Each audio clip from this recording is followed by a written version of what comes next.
Hello students, how are you? In my previous class, I have told you about speed and velocity, and today I will tell you about acceleration. Basically, acceleration is what? Acceleration is the rate of change of velocity with time is called acceleration. Here, I have written here, acceleration of a body is defined as the rate of change of its velocity with time. Means acceleration is equal to change in velocity upon time taking. The change in velocity is what? The difference in between initial velocity and final velocity. Means the change in velocity is final velocity minus initial velocity upon time taking. In notation form, you can also write acceleration denoted by A. It will be equals to V minus U upon T. What is this V? V is the final velocity, U is initial velocity and T is time. I have written here. Okay? यहाँ से मैंने इसका ये unit निकाला है, मैं इसको बाद में बताऊंगा. तो फिलहाल आपको ये समझना है जो एक्सेलरेशन है वो वेलोसिटी के चेंज पे डिपेंड करता है. अगर कोई बॉडी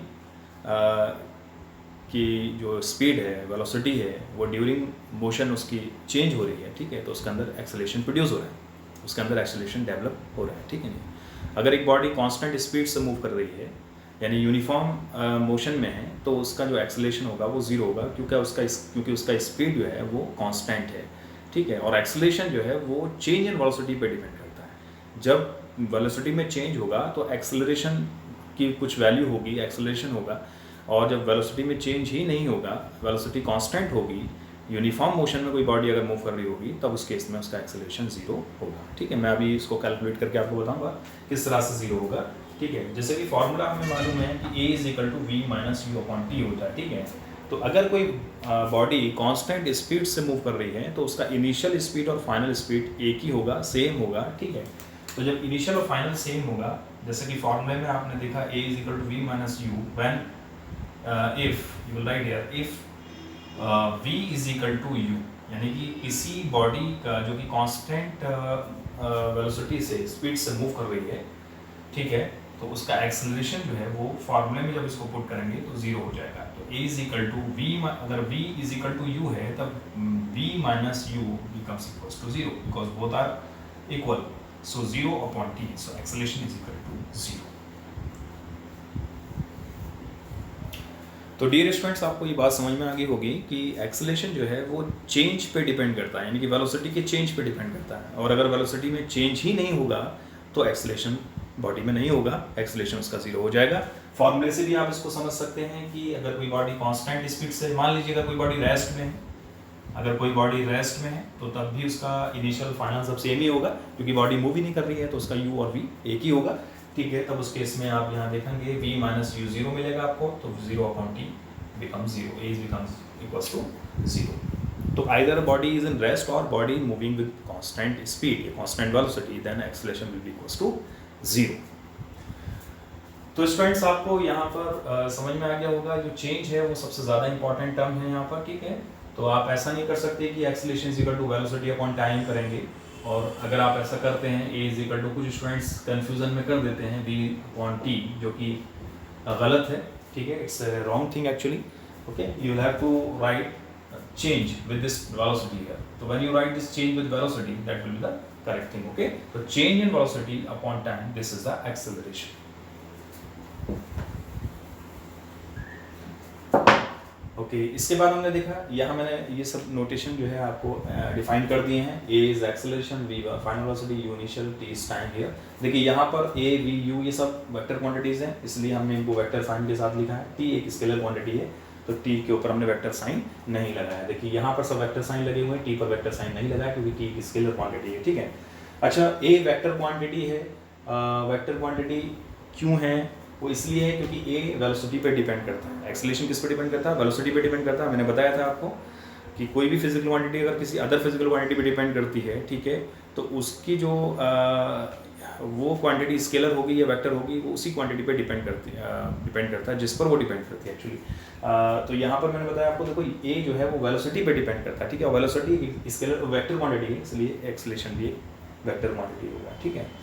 तो इस तरह से हमने देखा। अच्छा, इसका यूनिट हम कैसे निकालते हैं? एक्सेलरेशन का यूनिट जो है फॉर्मूले से ही निकालते हैं। इससे पहले भी हमने आपको बताया था कि स्पीड और वेलोसिटी का जो हमने यूनिट निकाला था वो फॉर्मूले से ही निकाला था। इसी तरह से हम एक्सेलरेशन का यूनिट भी फाइंड कर सकते हैं, क्योंकि आपको ये मालूम है acceleration v minus v upon t होता है, ठीक है, चेंज इन वेलोसिटी। जब दोनों का हम डिफरेंस लेंगे तो एक वेलोसिटी ही मिलेगा, ठीक है। v माइनस वी को u में सब्ट्रैक्ट कर v में से u को सब्ट्रैक्ट करेंगे, ठीक है, तो आपको यहाँ पर एक वेलोसिटी ही मिलेगा, वेलोसिटी की वैल्यू मिलेगी और अपॉन टाइम की वैल्यू मिलेगी, ठीक है। तो इस तरह से हमने देखा वेलोसिटी का यूनिट क्या होगा, मीटर पर सेकंड, और टाइम का यूनिट सेकंड होगा। So it becomes metre per second square, तो सेकंड और अपॉन में भी सेकंड है, ठीक है, तो it becomes metre per second square. इसको हम इस तरह से भी लिख सकते हैं, मीटर सेकंड इनवर्स स्क्वायर भी हम इसको लिख सकते हैं, ठीक है। तो या तो आप इस तरह से लिख लें इसको या फिर इस तरह से लिख लें, दोनों ही ठीक है। Either you can write metre per second square और you can write this metre second inverse square. As I told you, this acceleration is a vector quantity, it having both magnitude as well as direction. तो students clear हो गया होगा। Acceleration जो है वो change पे depend करता है। किसके चेंज पे डिपेंड करता है? वेलोसिटी के चेंज पे डिपेंड करता है। यानी कि अगर कोई बॉडी कांस्टेंट स्पीड से मूव कर रही होगी तो उसमें उसका एक्सेलरेशन 0 होगा, और अगर कोई बॉडी वेरिएबल स्पीड से मूव कर रही होगी तो उसके अंदर एक्सेलरेशन होगा, ठीक है। तो यहाँ पर मैंने एक एग्जाम्पल भी लिया है। हमने दो बॉडी ली है, फर्स्ट सेकंड बॉडी ली है, ठीक है। फर्स्ट बॉडी को 5 सेकंड टाइम लगता है स्पीड को 0 से 10 बनाने में, ठीक है। यानी कि the speed of this body becomes 10 meter per second after 5 seconds, and the speed of second body becomes 10 meter per second in 1 second. तो हमने इसमें देखा जो सिमिलर थिंग्स हैं वो ये हैं कि दोनों ही बॉडी जो है वो सेम डिस्प्लेसमेंट कवर करती हैं, ठीक है। और इनिशियल दोनों का स्पीड जो है, इनिशियल स्पीड दोनों का 0 था, फाइनल दोनों का 10 हो जाता है, ठीक है। लेकिन डिफरेंस क्या है? डिफरेंस ये है कि इस बॉडी का जो स्पीड 10 मीटर पर सेकंड हो जा रहा है, ठीक है, उसको टाइम लग रहा है 5 सेकंड, और इस बॉडी का जो स्पीड 10 मीटर पर सेकंड, ठीक है, होने में कितना टाइम लगता है? 1 सेकंड टाइम लगता है। तो हमने देखा सेकंड बॉडी को जो है वो टाइम कम लगता है अपनी स्पीड को चेंज करने में, ठीक है। तो दोनों में ही चेंज सेम है, इसमें भी 10 चेंज आ रहा है, इसमें भी टाइम का चेंज आ रहा है, ठीक है। लेकिन दोनों का टाइम डिफरेंट है, ठीक है। इसमें इसको 5 सेकंड लगता है तो उसको 1 सेकंड लगता है। तो इसमें हमें ये समझना है कि किसका एक्सेलरेशन ज़्यादा होगा, फर्स्ट बॉडी का एक्सेलरेशन ज़्यादा होगा या सेकंड बॉडी का एक्सेलरेशन ज़्यादा होगा, ठीक है। तो मैं आपको इसको फॉर्मूले से भी समझा सकता हूँ। फर्स्ट बॉडी के केस में हम देखते हैं, फर्स्ट बॉडी के केस में हम जो एक्सेलरेशन निकालेंगे फॉर्मूले से, v minus u upon t होता है v फाइनल वेलोसिटी। तो फाइनल इसका कितना है? 10, ठीक है, और इसका इनिशियल कितना है? 0। तो 10 माइनस 0 अपॉन टाइम कितना लगा इसको फर्स्ट बॉडी को? 5 सेकंड लगा, तो 10 अपॉन 5 कितना हो गया? 5 to the 10 2 metre per second square, ये इसका यूनिट हो गया। इस तरह से सेकंड बॉडी के केस में आप निकाल सकते हैं acceleration is equal to final इसका भी 10 है और माइनस इनिशियल इसका कितना है? इनिशियल इसका 0 है, ठीक है, अपॉन, लेकिन इसको टाइम कितना लग रहा है? 1 सेकंड। तो इज इक्वल टू कितना हो जाएगा students? 10 upon 1 is equal to 10 metre per second square, ठीक है। तो दोनों ही केसेस में आपने कैलकुलेशन किए। तो फर्स्ट केस में आपने देखा आपको acceleration 2 metre per second square मिलता है, और सेकंड केस में आपको 10 मीटर पर सेकंड स्क्वायर मिलता है। तो ये समझ में आ गया होगा सेकंड बॉडी का एक्सेलरेशन ज़्यादा होगा in comparison to first one, ठीक है। उसका रीज़न है क्योंकि इसमें जो चेंज है वो क्विकली चेंज होता है, ठीक है, और इसमें जो टाइम ज़्यादा लग रहा है इसमें टाइम कम लग रहा है। तो एक्सेलरेशन जो है वो टाइम पर डिपेंड करता है कि किस बॉडी को टाइम कम लगता है, किसको ज़्यादा लगता है, उस पर डिपेंड करता है, ठीक है, और चेंज इन वेलोसिटी पर डिपेंड करता है। Clear? Okay, now students come here. Acceleration can be positive acceleration, negative acceleration. आपने देखा होगा चेंज दो तरह से हो सकते हैं, या तो एक बॉडी है जो मूव कर रही है, या तो उसका जो वेलोसिटी है वो इंक्रीजिंग ऑर्डर में भी हो सकता है और डिक्रीजिंग ऑर्डर में भी हो सकता है। ऐसा नहीं है कि इंक्रीजिंग ऑर्डर को ही हम चेंज कहेंगे, अगर किसी बॉडी का जो स्पीड है वो डिक्रीजिंग ऑर्डर में है तो वो भी चेंज है, ठीक है। तो इसलिए यहाँ पर जो एक्सेलरेशन है वो एक्सेलरेशन के दो नेचर होंगे, पॉजिटिव एक्सेलरेशन होगा और नेगेटिव एक्सेलरेशन, ठीक है। इसको हमने इस तरह से भी लिख लिया है। तो पॉजिटिव एक्सेलरेशन क्या होगा? जब चेंज इन वेलोसिटी है, यानी दिस चेंज इन